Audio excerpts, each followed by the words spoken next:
Hello there, welcome back. How you all are doing today, friends? So we are going to learn a new concept today, that is what is an AWS backup service, and I'm sure you are going to like this once we are done with this session today. Okay. So before starting the session, if you are new to my channel, please hit the bell icon to subscribe to my channel and never miss the videos like this.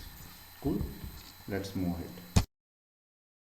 First of all, let's understand what is backup, AWS backup service. And before actually talking about this, I would like to explain what is a backup is basically.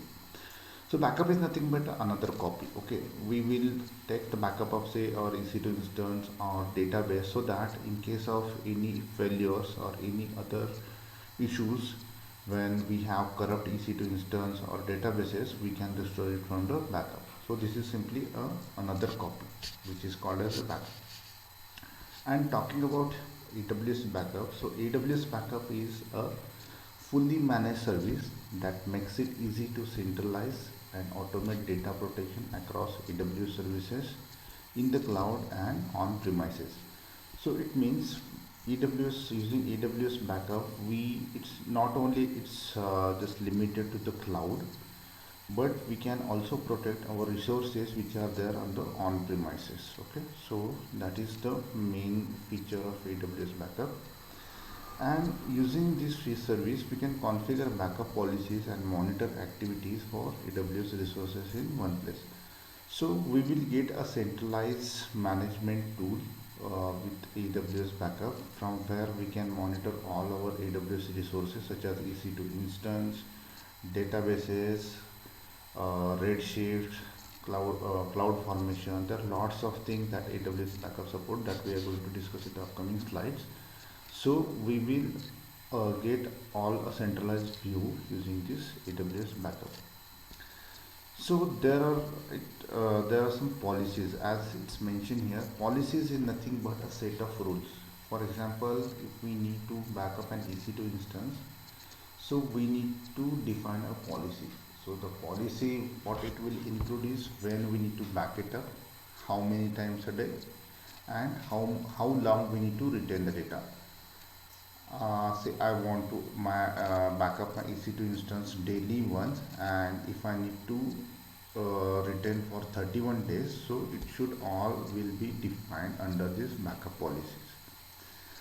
So it allows the automate and consolidate backup tasks that were previously performed service by service, and remove the need to create custom script and manual processes. Within a few clicks in the AWS backup console, we can automate the data protection policies and schedule. And AWS backup does not govern backups taken in the AWS environment outside of the AWS backup. What it means is, say we are backing up EC2 instance which are not added in the AWS backup. So AWS backup is a service. We should log into the service and add the resources we want to protect, and then it will give us a centralized view. But instead of this, if there are some resources like AWS backup or database backups are taken outside of the AWS backup, in that case AWS backup won't govern those backups. Okay, because it is taken outside of the AWS backup service, hence it is not applicable and it's non-viewable using AWS backup service. Now let's talk about some of these features of AWS backup service. First feature is centralized backup management. As we discussed in the earlier slide, AWS backup provides a centralized backup console, a set of backup APIs, and the AWS command line interface, which is called as AWS CLI, to manage backups across AWS services that applications uses. And AWS backup centralized backup console offers a consolidated view of the backups and backup activity logs, making it easier to audit the backups and ensure compliance. So when we have this AWS backup, as it gives us the centralized backup console, we can actually monitor how the jobs are going on, how the backup processes are working, and if there is a requirement to audit the backup details, and as per the compliance requirement, that can be easily done. We can fetch the activity logs, which will be used as an evidence that the backups are happening using AWS Backup Service. The next that is very important feature is policy based backup. So as we earlier discussed what is policy, and in the AWS backup this policy is called as backup policies are known as backup plans. So instead of policy we will call it as a backup plan with respect to AWS. These backup plans define the backup requirements which can be applied to AWS resources to be protected across the AWS services that we use. Yeah. So what it means is we need to define the backup policies, and it's not like okay we have defined the policy and it will be automatically assigned to our resources. It's not the case. I can make different policies, say several policies like backing up on a daily basis or weekly basis or a monthly basis. I can retain the data for 30 days or 6 months or 1 year or several years. Okay, it depends what is the requirement actually, and based on the requirement we can create the policies which is known as backup plans here, and to that backup plan we need to assign the resources. Okay, we are going to see this when we will perform the demo on this AWS backup service. And we can create several backup plans as just we discussed that each meets specific business and regulatory compliance requirement. Okay, so that can be done using this policy based backup. So there are some more features.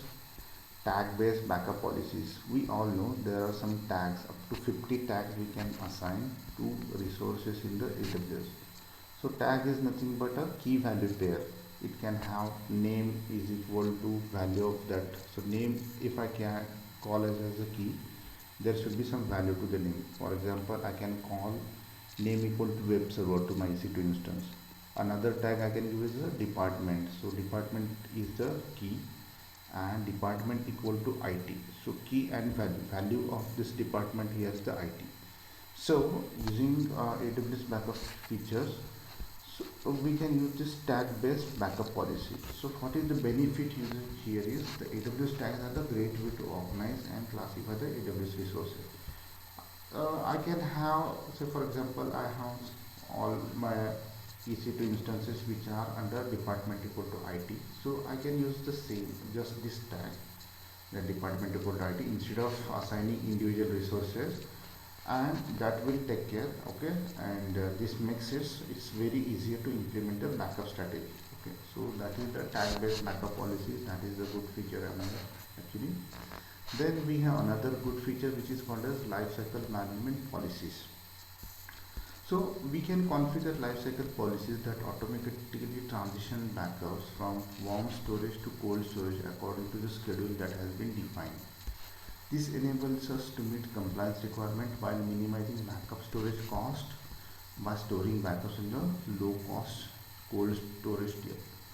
So when we are performing this AWS backup, this gets stored in the backup vault. So backup vault is the name of this container, you can say, and this is basically storage. So whenever we are storing taking up any backup data, it will be stored somewhere, right? It needs some storage, and the storage is called as here as a backup vault. So that storage we can customize. If say I have backed up my data and I want it immediately to be restored. So when we perform a copy of the data, it's called as backup, and when we will restore it is called as a restoration. So we can customize where our data should reside. So lifecycle management policy helps us here. So how it will help is say I have backed up my EC2 instance today, and I wish it to be retained for 6 months, and during these 6 months I'm not going to restore this data at any point of time. I'm not going to restore it. That is my if that is my plan. In that case, what I can do is, instead of keeping this data on the hot storage, that is which hot storage is nothing but the storage that uses some disk like the disk which do not have the movable part, like flash disk or SATA disk, you can say, or flash disk, SSD disk, sorry. Okay, so that SSD disk can be your hot storage, you can call, And there can be another type of disk like the regular hard disk like SATA and others type of the hard disk. So that can be low cost. So instead of storing my data for 6 months on all this hot storage, that is on SSD, I can better move it to the low cost storage, which is normal HDD. Okay, because I'm not going to restore it in next 6 months, so I shouldn't spend it on the storing on the hot storage. Okay, that is the reason the lifecycle management. So lifecycle management policy we can define. I can define it like if I back it up today, I can define like after 30 days. Okay, please, for 30 days it should be kept on the hot storage. After 30 days it will be moved to the cold storage, and this happens based on the last access time. Like it will see what is the last access time of the files, and based on that it will move from hot to cold storage based on the lifecycle management policy. And this way we can minimize the backup storage cost by transitioning the data from our hot tier to cold tier. Then we have another features of AWS Backup Service, which is cross-region backup. So what is the use of this cross-region backup is we can copy backups to multiple different AWS regions on demand or automatically as part of a scheduled backup plan. Cross-region backup is particularly valuable if we have business continuity or compliance requirements to store backups a minimum distance away from our production data. This is more with respect to compliance requirement cross region. Say if you have the requirement like your backup data should be stored not on the one region, but it should be on the multiple region. In that case, we can copy this backup to the multiple different regions.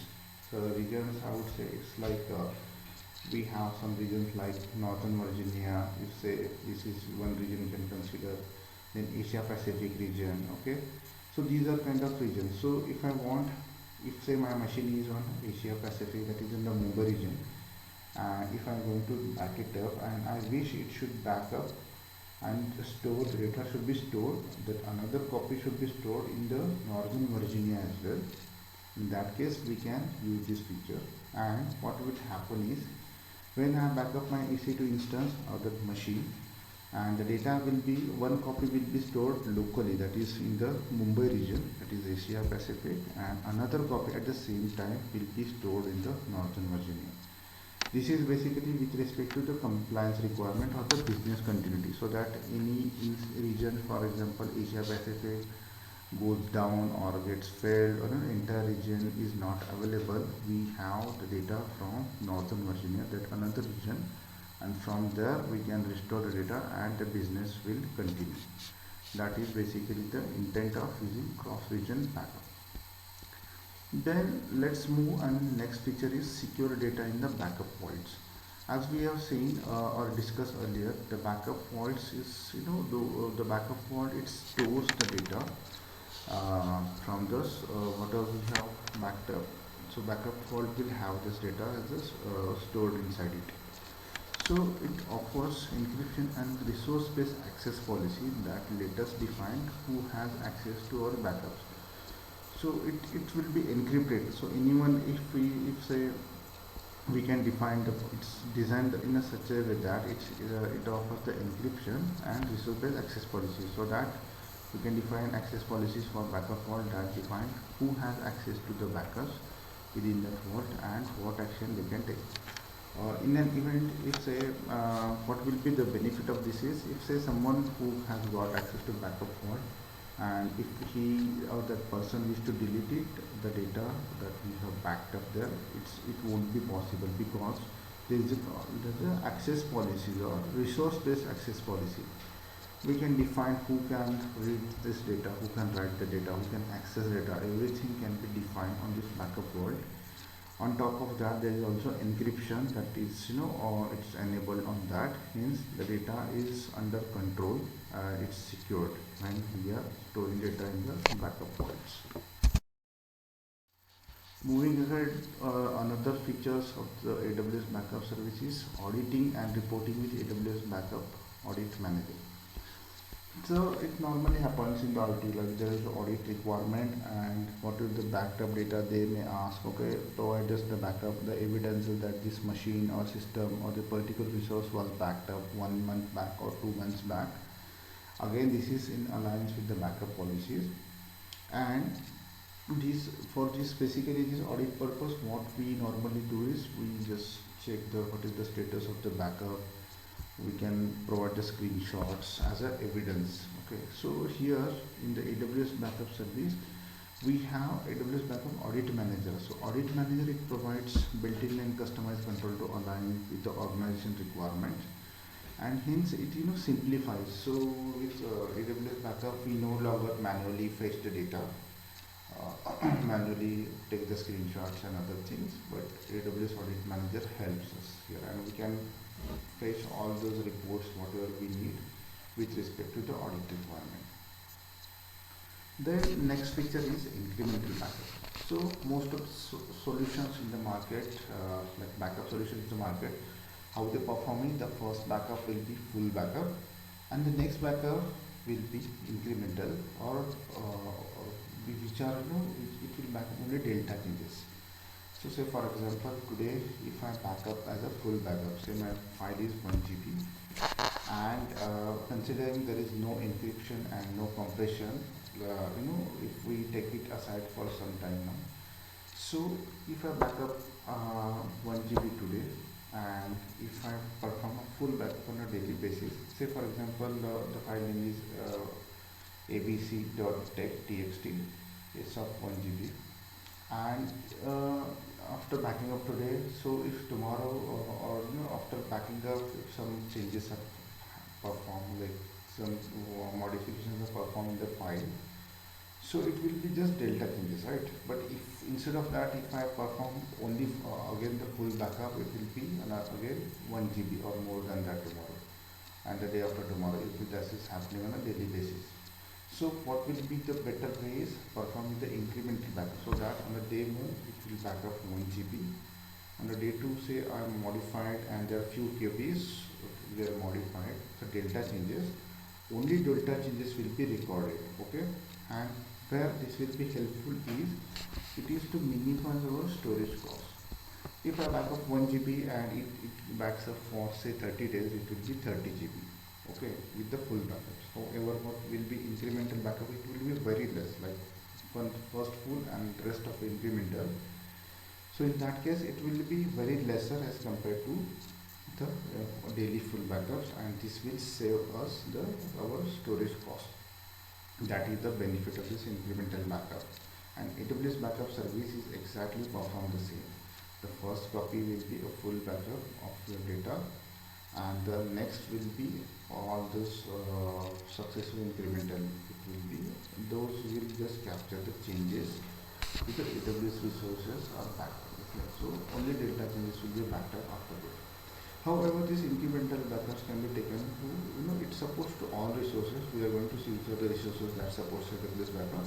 But there are some of the resources such as say DynamoDB, DocumentDB, and Neptune. These are some of the databases which do not support this incremental backup concepts by using AWS Backup Service. Okay, so please take a note of this.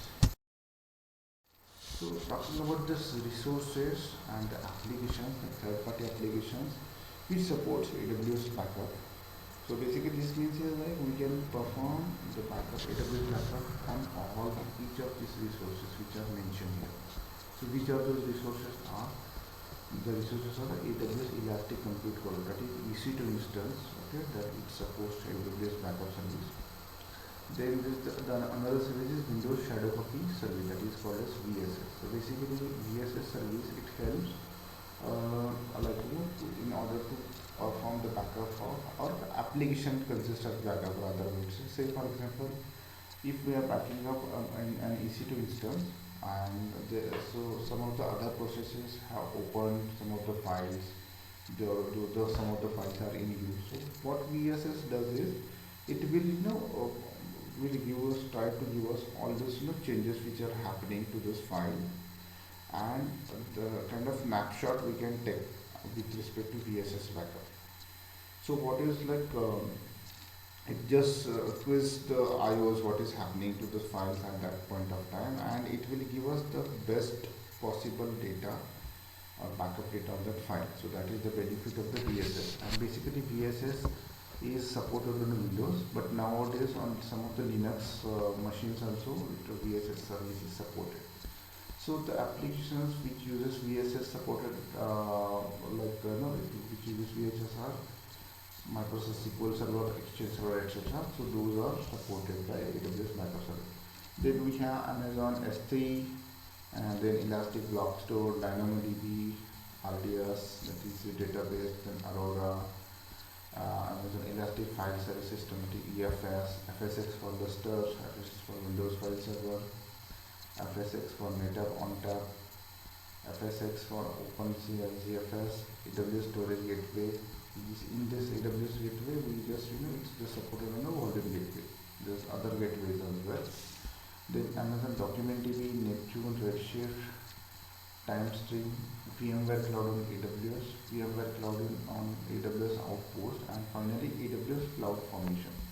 So these are all the supported resources that AWS Backup can be leveraged for this. So it means AWS Backup, using AWS Backup, these all resources can be backed up.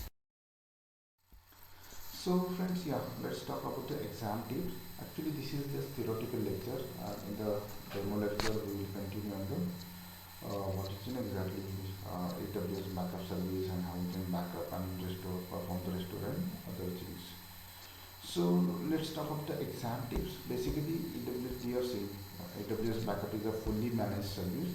So there are services. So what you will say, ask about what is fully managed. So there are some of the services which is called as fully managed, and there are some of the services called as self-managed. So when it talks about a fully managed service, it means that it will be is entirely managed by Amazon, or that is AWS. I will give an example here. If say we have an EC2 instance, and we can either have it as a fully managed or self-managed.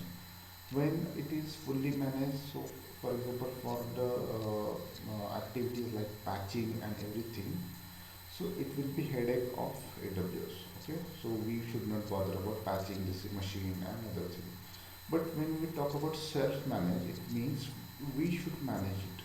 We should take care of patching of that, upgrading to the next level, everything. So I hope you got the point. So AWS Backup is a fully managed backup service. So it means we don't need to do anything with respect to scaling or installation of the AWS Backup Service, etc. It's not the case. It is the fully managed service, and it makes it easy to centralize and automate data protection across AWS resources in the cloud and on-premises. So if I have machines on-premises as well, we can use the AWS Backup Service in order to protect it. Okay. Then we have seen AWS Backup does not run backups taken in the AWS environment outside of the AWS Backup.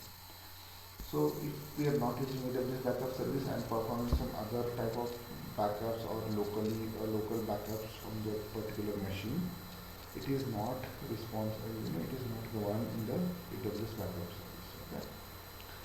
Then backup data is stored in the backup vault, which are basically the containers or storage, you can say, the type of storage that is called as the backup vault. We can create backup policies, which is known as backup plans. We define backup requirement. So in the backup plan, what it will include is it will have this date, okay, and then the retention. It can have the type of data, like full or incremental or differential. Okay, everything will be there in the backup plan. You can call it a set of rules. So that is in the backup plan. Then we have also seen AWS resources and third-party applications. Which are those resources and applications are? These are AWS EC2 instance, VSS-supported applications, which such as Windows Server, Microsoft SQL Server, Microsoft Exchange, etc. on Amazon EC2. Then Amazon S3, Amazon EBS, that is Elastic Block Store, DynamoDB, RDS database, etc. Clusters, EFS, then FSX for Lustre, FSX for Windows, another Redshift clusters, and many more. So these are the resources which can be used with AWS Backup Service, and these resources can be backed up using it. Okay, I hope you got the point. That's it for today. This was just a theoretical lecture, and I hope you got something new to learn today. And there will be a demo lecture that will cover everything that we learned today. Okay. So thank you, friends. Please don't forget to like, share, comment, and subscribe to my YouTube channel. This is Cloud with Mohsin, because you know the videos like this take some efforts. Okay. So stay tuned. Happy learning and take care. Bye bye.